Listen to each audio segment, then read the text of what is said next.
Good morning, and the Lord be with you. Okay. Hey, find your seats. We're going to start like in just moments. Great stories, well told, lasting impression. That's a great way to summarize Curt Cloninger. It's been a while since he's been to Westmont. He's just one of my very favorite folks. I wish I could have him more often, but here he is. He's been doing this kind of ministry since 1982. So you do the math. He started when he was maybe 10. No, he's a little bit older than that. But you're going to have a great morning. You're going to laugh. You're going to hear some great stories. If you listen, you're going to be encouraged to follow Jesus, the same Jesus that Curt follows. So I'm going to say a prayer, and then I want you to welcome Curt Cloninger to Westmont College. Lord in heaven, thank you for the gifts you give your servants, and for this particular one, this man, for the great things he's been doing in the last 35 years. Bless him as he blesses us and points us to your goodness. In Jesus' name, amen.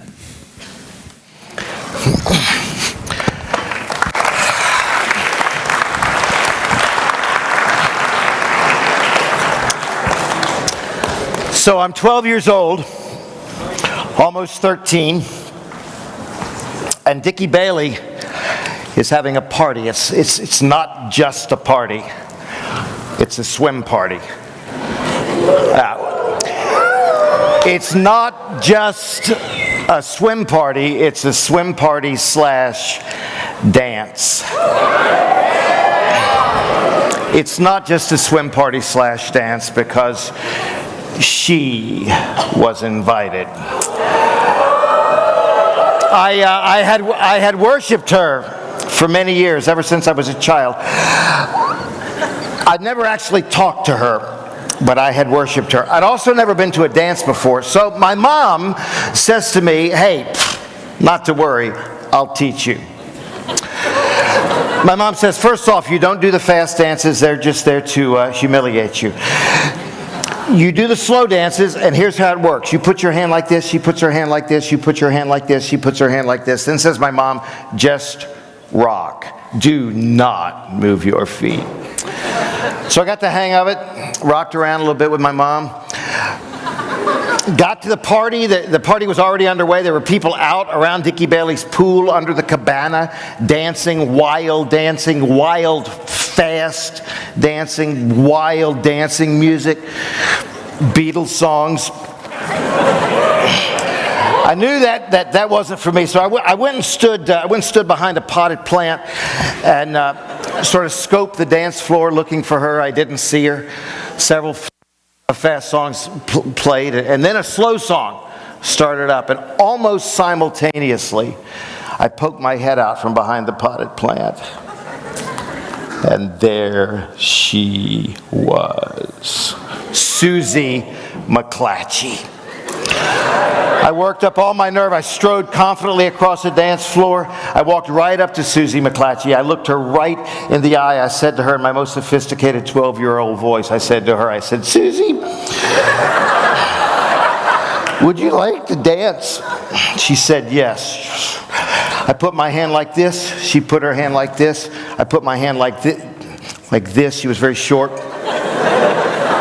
She put her hand like this. We started rocking back and forth. We danced in silence for probably 45 seconds. I knew why. She was too overwhelmed with emotion to speak. A minute into the dance, Suzy looked up at me with her big blue eyes.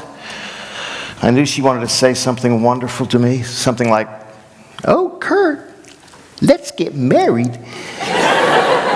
Suzy, with her hand in mine, looking up at me with her big blue eyes. Her other hand was moving slightly on my shoulder. Suzy McClatchy said to me, to my face, while we danced, she said to me, "Ew, you have bony shoulders." I finished the dance with Susie, and then I went and stood behind the potted plant for the rest of the night. I didn't dance with Suzy McClatchy again that night. I didn't talk to Suzy McClatchy again that night. I didn't talk to Suzy McClatchy again ever in my life. Guys, think about it. We've all been 13. We all know what "you have bony shoulders" really means. At least I thought I knew what it meant. It means, in coded girl language, it means, "I wish you were dead, you worthless bony geek. Don't ever talk to me again. I hate your guts." So I didn't. I never talked to her again. We went to the same high school. She got taller. She got better looking. Never talked to her again. Years later, I'm out of high school. I'm out of college. I'm back in my hometown. I run into an old school chum. We're sitting around shooting the bull, talking about high school days. We get around to comparing notes about senior year. Finally, we compare notes about the senior prom. The guy says to me, "Hey, I don't remember. Who'd you take to the senior prom?" And I said, I don't remember. I don't think I even went. "You didn't go to the senior prom?" "Why not, man?" "I don't know. I didn't go." "I don't know. I guess I couldn't find a date." You couldn't find a date to the senior prom? Dude, why didn't you just ask Suzy McClatchy to go with you? Because I was not a masochist? Why would I ask her to go to a dance with me? She hated my guts. Get this. He says, "Whoa, you thought she hated your guts? What are you saying?" You didn't know, man? She was always asking about you, pal. She really liked you. She wanted you to ask her out.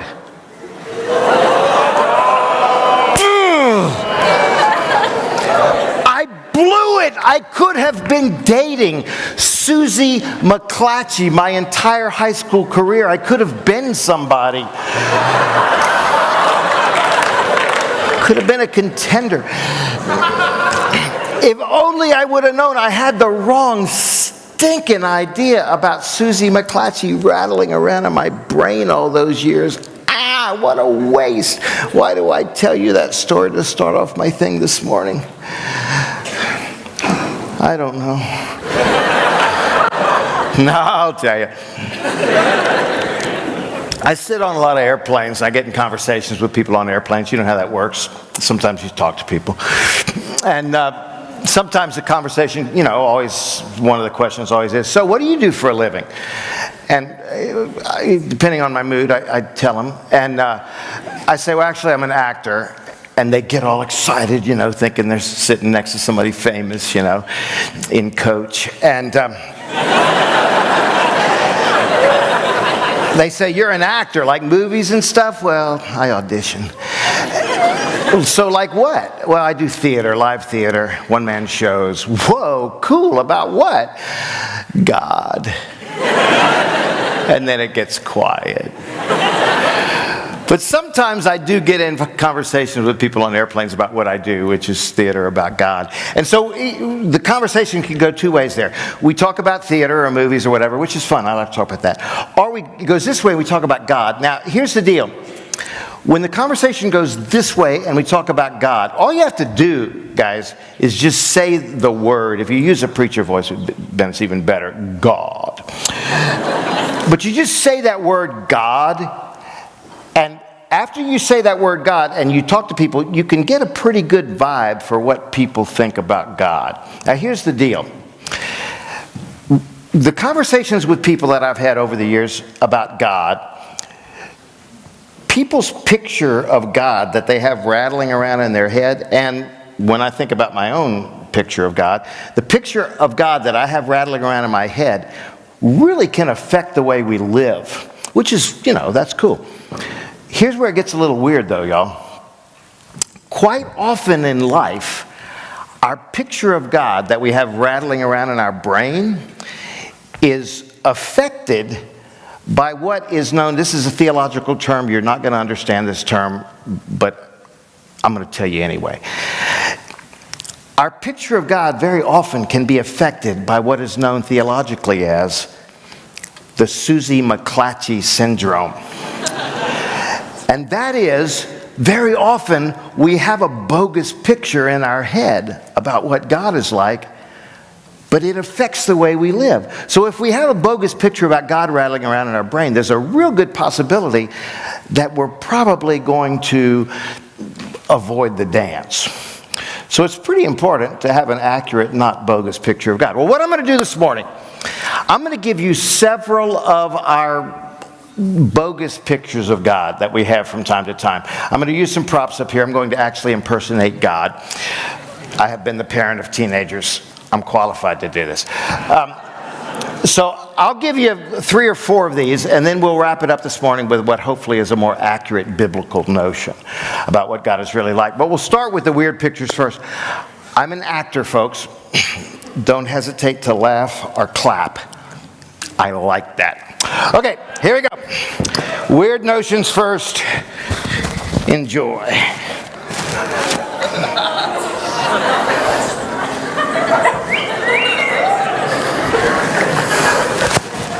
My name's God. You don't have to tell me your name because I know it already. I got it written down in this big old black book right here. Oh yeah, I've been watching y'all with my all-seeing eye right here. I've been watching y'all just like a hawk. Every move you make, every step you take, every bond you break, I've been watching. So y'all better watch out. Better not cry. Better not pout. I'm telling you why. I'm watching you. Oh yeah, I'm making me a list, checking it twice. Yeah, we're going to find out who's naughty and who's nice. I'm watching. Let me tell y'all something, too. I wrote most of y'all off a long time ago. Yeah, most of y'all are going down the big chute. The rest of you, I had it about up to here with you. And I'm just waiting for y'all to make enough mistakes. I'm keeping track, too, right there in my black book. Keeping track of every little mistake. And when y'all get enough marks down there by your name in my black book, let's just say it ain't a very pretty sight. Yeah, some of y'all down there think that's all sweetness and light down there, do you?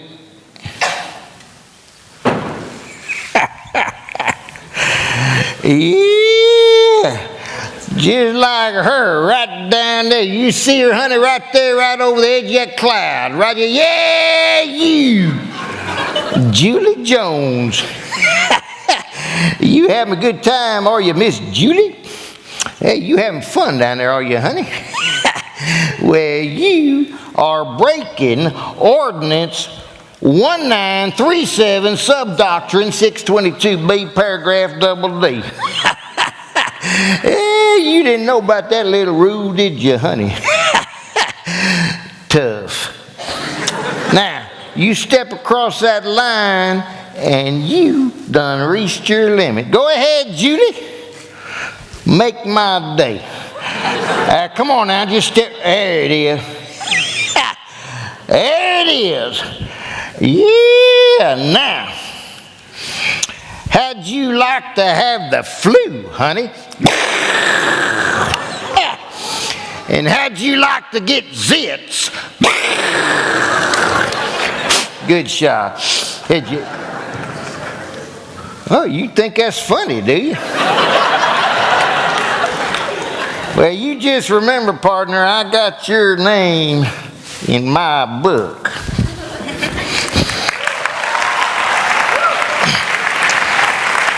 Oh, yes, I'm coming, sir. Just a moment. Well, yes, you rang my God bell, sir, and here I am to step and fetch it. So sorry I was late, sir. It is a Friday. Wasn't expecting to hear from you.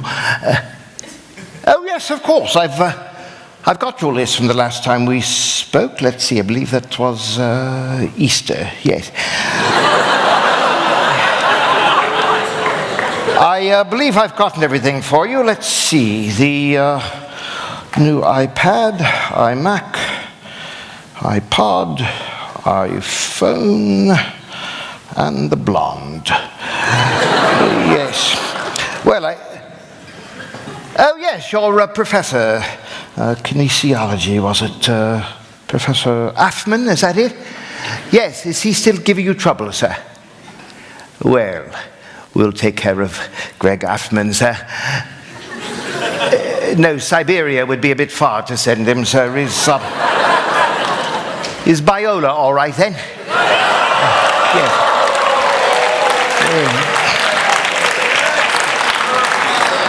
Well, I believe that's everything. Now, sir, what is it this morning? I realize it must be some sort of crisis for you to call on me like this. Oh my. You've wrecked your automobile. Indeed, that does sound like a crisis, sir. What kind did you have, sir? Chevy Chevette. Not so sure that's a crisis, sir. Just joking. Godly humor. Forgive my levity. I'll make a note. We can repair that for you right away. A Chevy Chevette. A new automobile. Indeed. What kind would you like, sir? A Favourite domestic? Tesla. Good choice, sir. Color preference? Red, sporty indeed. I'll make a note, don't want to forget. Oh no, sir, I'm sorry to interrupt you. There's no need to thank me, sir. That's what I'm here for. I aim to please. Your wish is my command. All of those things. I'll make a note, don't want to forget. Red Tesla, I believe you did say. You know, sir, I was thinking to myself the other day, I saw one of those little Teslas going down the road, and I thought to myself, what a wonder it is to see what all you humans have done with the things I provided you to work with. First it was internal combustion, fossil fuels, all of those things, and now it's that battery Tesla business. I'm so proud of you humans sometimes I can barely contain myself. No, it's nothing, sir. I'm sorry to bother you any further. Just feeling a bit lonely this morning. Hoped we might actually chat a bit. Silly me. I'll see you at Christmas then.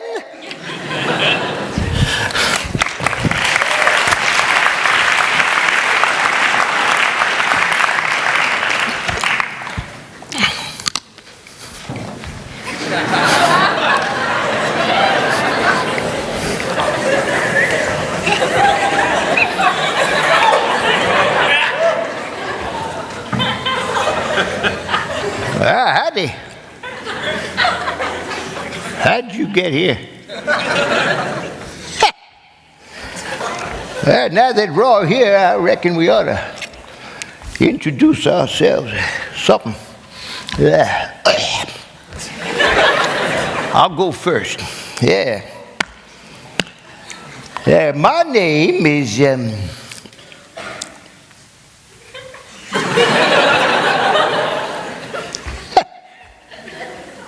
My name is... Excuse me. Let's see here.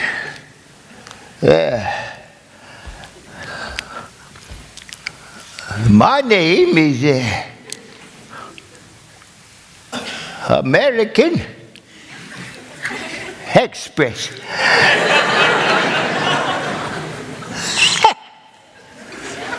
That can't be right. I thought I had a Hebrew name. See here. Oh, here it is. Here. My name is G. Harvey. My name is G. Harvey. G. Harvey. My name is G. Jehovah. You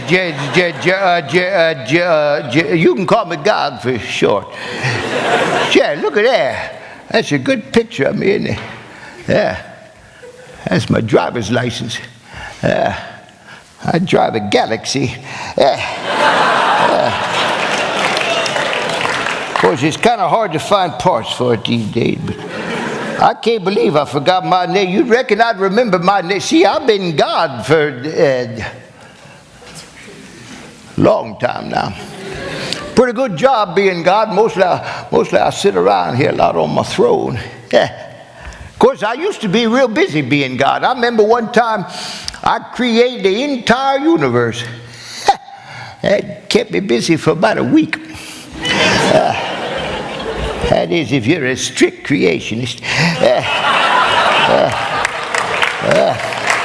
And I remember that time I made that. I remember the. I remember.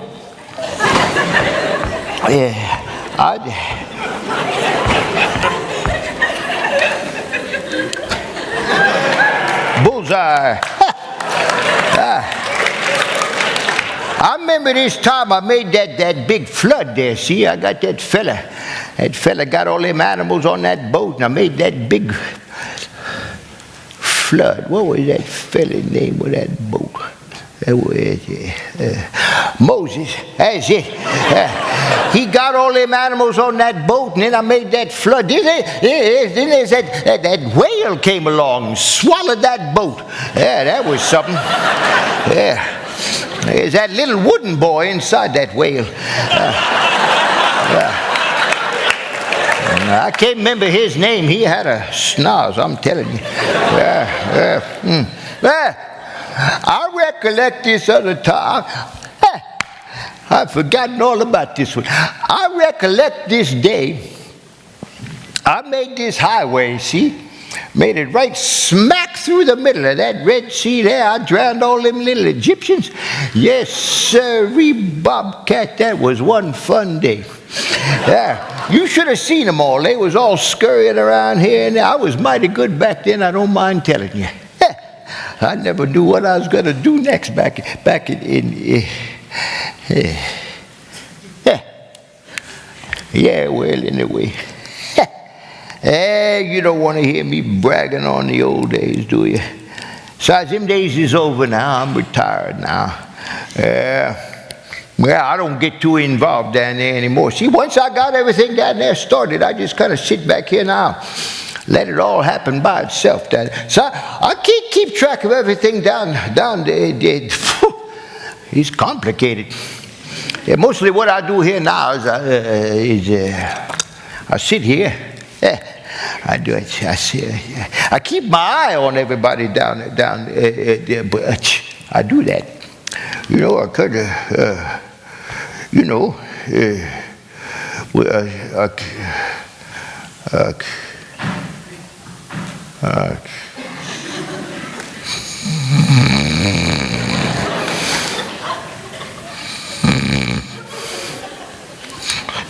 What?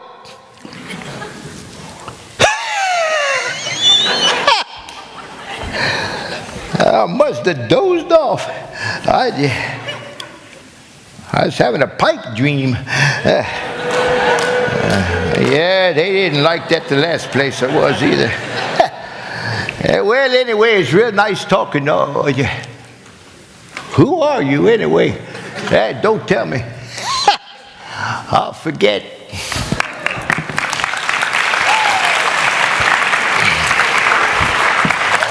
Yeah, right. I'm God. What do you want? Would you get off your knees, chick? Stand up. Tell me what you want. Make it snappy. Hey! Would you guys hold it down over there, you crazy angels? Yeah, you can rehearse some other time. I'm doing a little business here. Hallelujah yourself, can it? All right, what do you want, chick? I'm God, all right? We got that. I'm God, you're a pest. You got 10 seconds. Michael! Get the phone! No, I am tired of the phone ringing. Take a message, tell them I'll get back to them. I don't care who it is. Yeah, well, you tell Jerry Brown to hold his breath. All right, hey, you got 10 seconds. It better be good. Gabriel, it's about time you got here.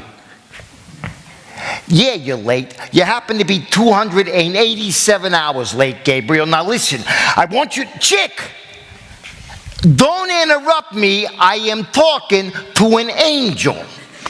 You want to go stand in the back of the line? Clam up. I'll get to you when I get to you. You ever hear this before?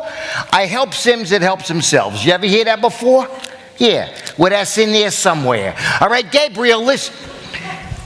Yeah, it's in there. It's down the page where it says don't go and swimming for an hour after you eat. Gabriel, you know all them hurricanes we've been having? Yeah, you are in charge of the hurricanes this millennium. They're driving me crazy, Gabriel. Do something about the stinking hurricanes. I don't care what you do, Gabriel. Be creative. Sponges, something. Get out of here. All right, you got 8 more seconds and it better be good. Michael, get the telephone. Peter, what are you doing here? No, wrong. You ain't supposed to be here. You were supposed to be out there supervising a manger. Gabriel, put the trumpet down. You're gonna scare somebody with that thing, pal. You know it. Yeah, you play jazz on your time. You're working for me today. Right, hallelujah yourself. You're supposed to be watching him, guys. Peter, what are you doing here? What? Whoa, what do you mean they want to form a union? They want to form a union? Peter, you tell them angels for me. They don't get back to work. There ain't no union where they're going. You understand what I'm saying here? I don't negotiate. You tell them I said that. All right, you got 5, 4, 3, 2, 1. Spit it out. What do you want? Go what? What? What?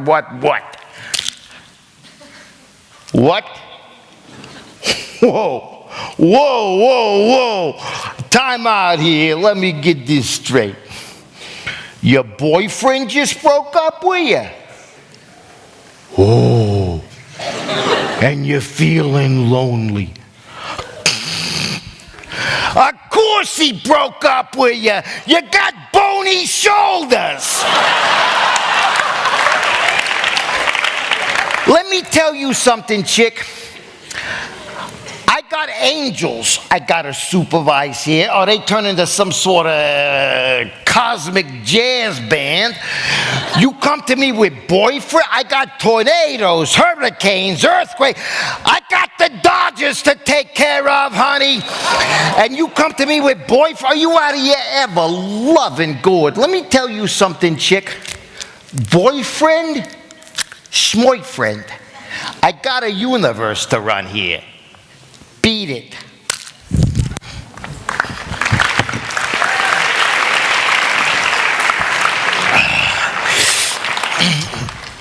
Well, whether or not you realize it, you just exhibited the correct liturgical response to what I did.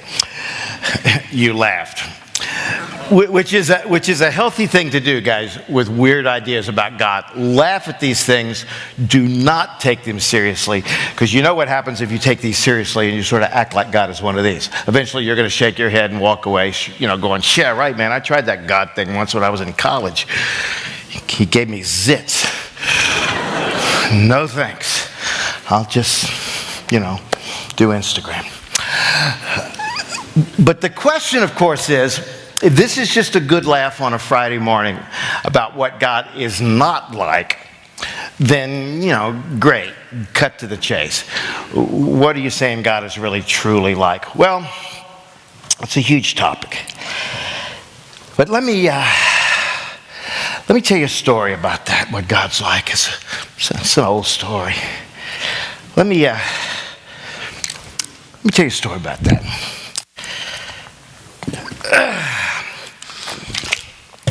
I was an actor in high school. I didn't act up here on the stage in high school. I sort of acted in the privacy of my own home. Audience of 2. My parents. Basically, I spent 4 years of high school sort of snow jobbing my parents, conning them out of enough money so I could, successfully engage in my recreational activities, most of which involved organically grown recreational aids, which are now legal in California. And anyway, Senior year of high school, Beaumont, Texas, I was a bit over my head with recreational activity debts. I'd been stringing this guy along all through my senior year, telling him I had college money coming, and so, when I graduated, I'd get hold of that and I could pay him for all the weed he'd been in front of me. So anyway, which was not a lie. I had college money coming. My dad had a college account going for me, with the idea being that he was going to teach me responsibility, right? So the idea was, when I graduated high school, passed all my classes, he was going to transfer that money into a bank account for me. And I was going to pay for college, right? So, which sounded great. So, sure enough, I graduated high school. He transferred the money to my account, $40,000, which is, about half a semester now. But anyway, he transferred the 40 grand to my account. And so I paid the guy for the weed, which was not nearly 40 grand. And I decided maybe I should invest that money in something besides college.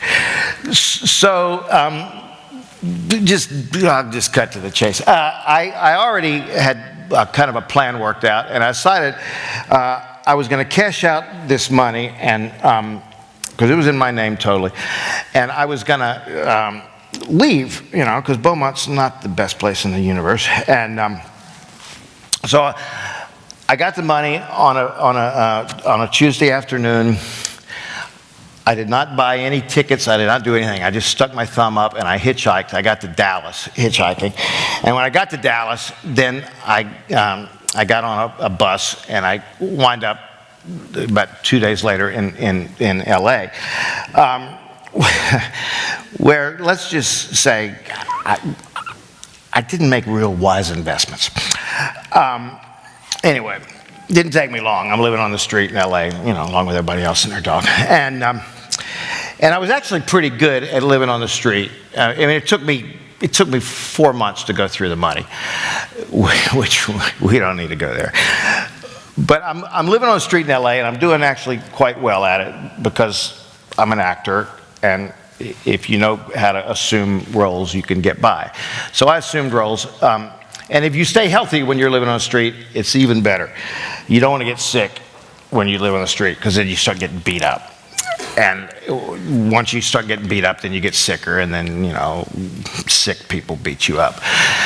And then you get sicker, and, eventually there's like stray dogs looking at you like, I can take this guy. So I was sort of approaching stray dog level sick. I was probably 100, maybe 120 pounds, maybe, soaking wet. And I had something, I don't know, pneumonia, flu, mono, I don't know, I had something, but I was like dragging. And so I decided I needed to get well. And so I used to run weed for this guy to the frat boys up in Westwood. And this guy, I don't know why, but he would front me the weed, I'd sell the weed, I'd bring him the money back, he'd give me a little cut. And so I told the guy that there was a big frat party going on in Westwood, and I needed a big, pretty good amount of weed. And so the guy fronted me the weed. Well, I don't go to Westwood, I go to South Central. And checked into a flea bag motel. And then I went out and I bought 4 cases of beer and maybe 300 Hostess Twinkies. And I had a plan, right? I figured I'm gonna check in this motel, I'm gonna eat Twinkies, smoke weed, drink beer until I get well. And it seemed logical at the time. So anyway, I'm in this flea bag motel at South Central, not feeling a whole heck of a lot of pain, and I must have forgotten to lock the door or close the door. Some guy breaks in the room, plays a tune all over my face, and needless to say, when I could open my eyes the next day, everything's gone. The money's gone, the beer's gone, the Twinkies are gone. The weed was actually not gone, because I hid the weed inside a pillowcase.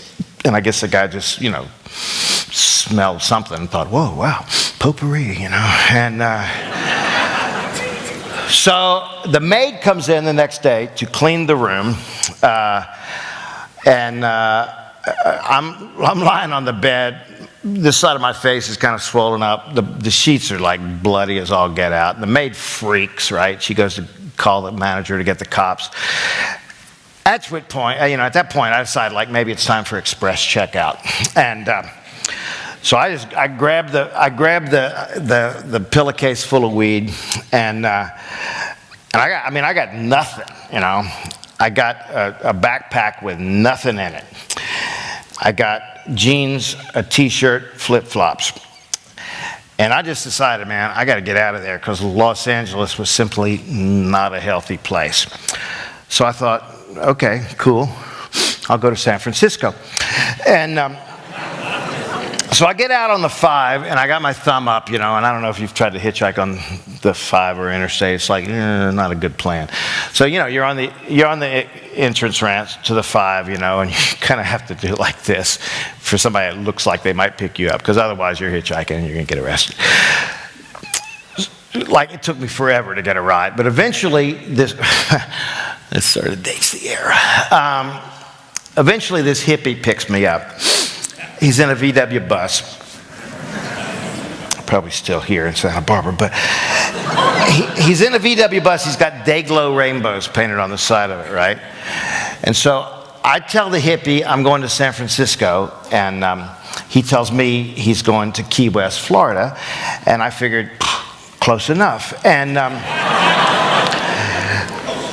so I get in the back of this guy's VW, and he's tooling. We're going I-10, because this thing ain't going over any mountains, right?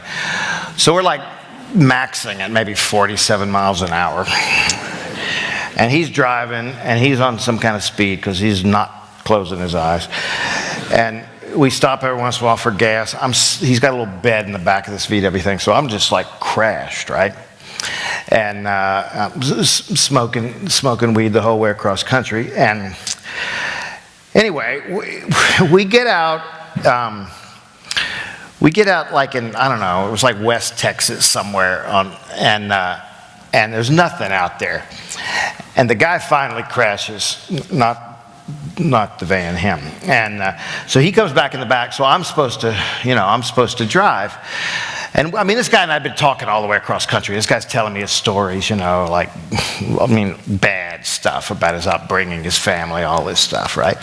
So I'm trying to keep up with a turkey, you know how it is when you tell him stories, you got to top the guy, So, the worst thing I could think to tell this guy about my parents that was true, was like, well, golly gee, Beaver, my father was extremely gullible.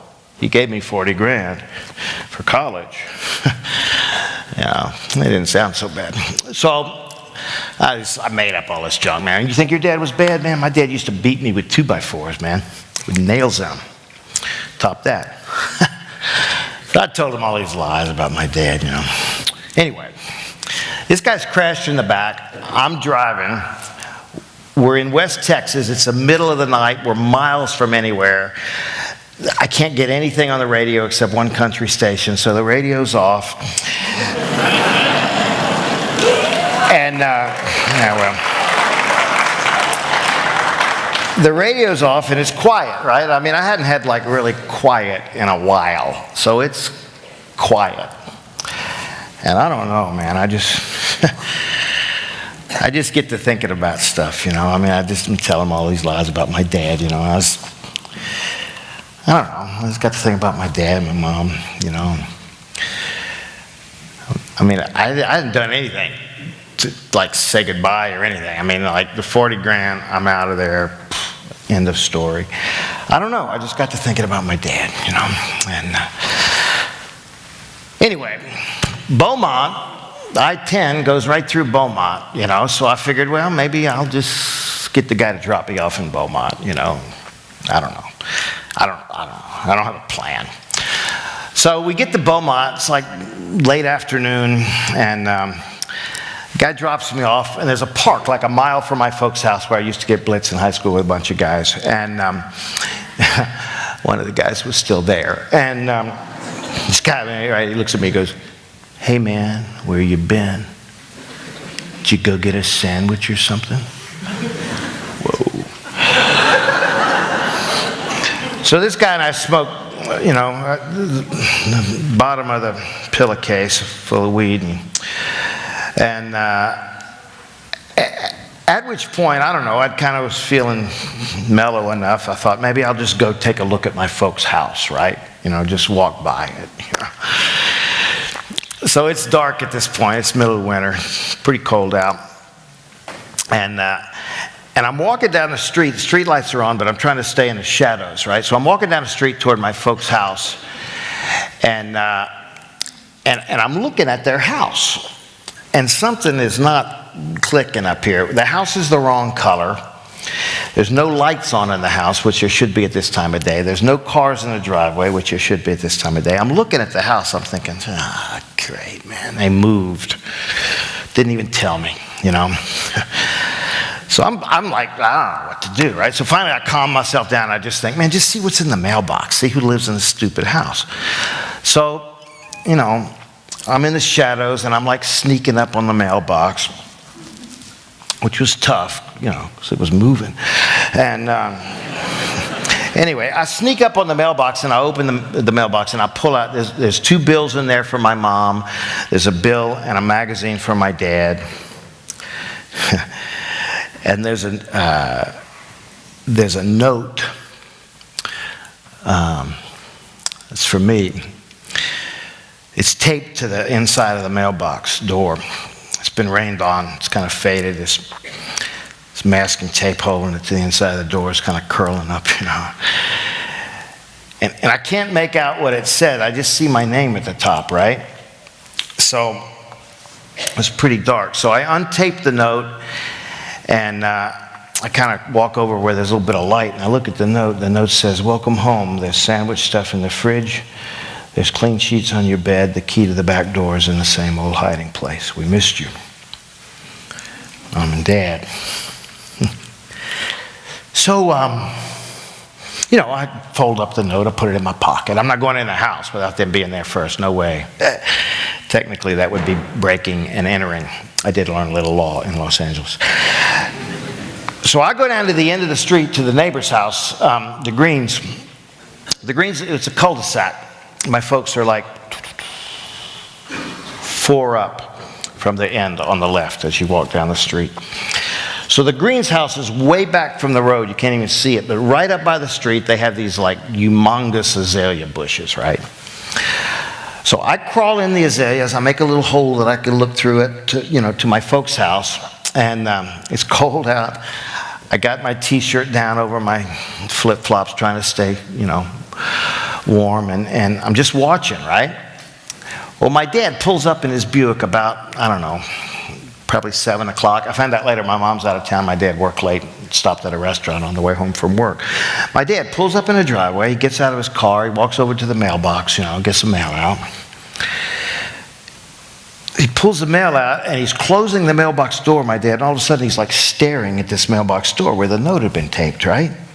And he like stares at the door. He looks toward the house, looks at the door, looks all around like this, man. And he's like, wham! Slams the mailbox door. Hightails it into the house. This was weird. First thing my dad does, he runs through the entire house, turns on every stinking light in the house. You got to know my dad to appreciate this. My dad's the electricity sheriff, right? Every light in the house is on. The last light he turns on, we got a big picture window in front of our house, like half the size of this stage.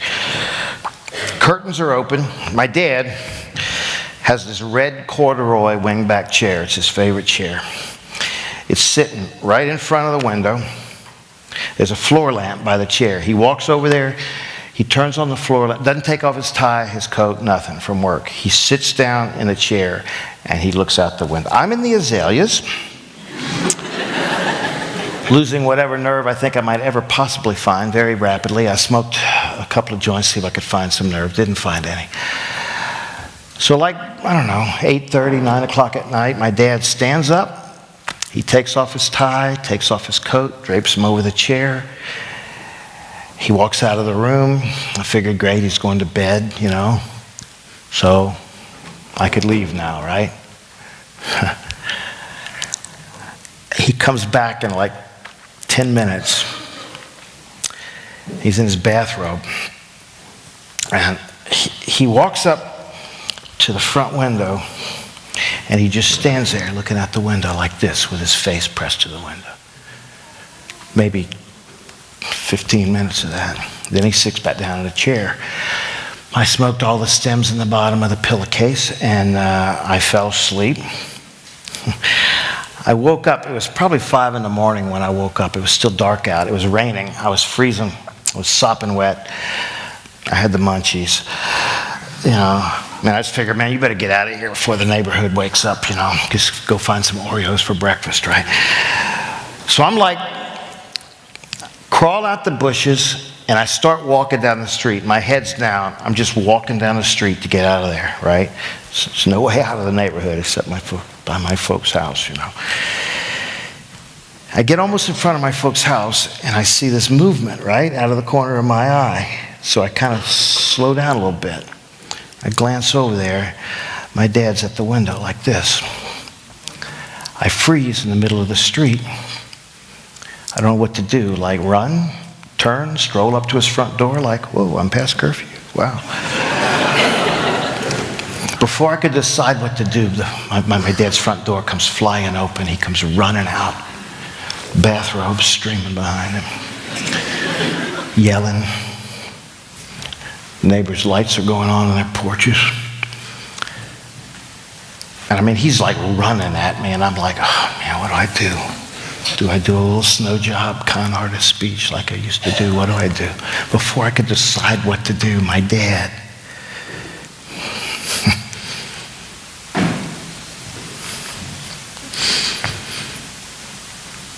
he's all over me. I start to say something. My dad would not let me talk. He put his hand on my mouth like that. And then he grabs my head and he just pulls me into him. And we're standing there in the middle of the street, and he's rocking me back and forth. Almost like we're dancing. I'll tell you guys something. I didn't get what I expected from him. And I sure did not get what I deserved. I'm not complaining. As a matter of fact, that's made all the difference in the world. I'll